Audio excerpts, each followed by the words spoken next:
QR code बनाउनको लागि सर्वप्रथम गुगलमा जानु होला।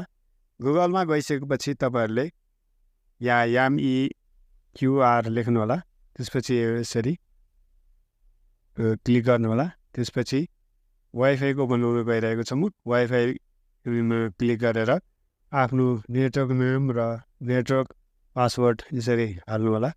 त्यसपछि यहाँ क्युआर छान्न सक्नुहुन्छ। क्युआर यसरी छान्नु भएपछि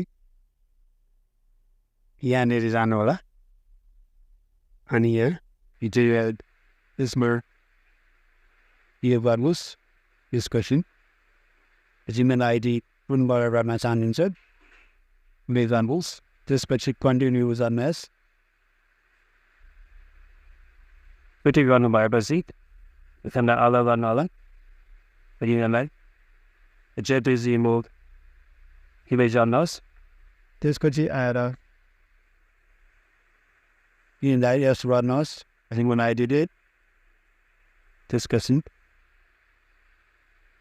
यहाँ सकिन्छ। क्युआर मेन्युमा चाहिँ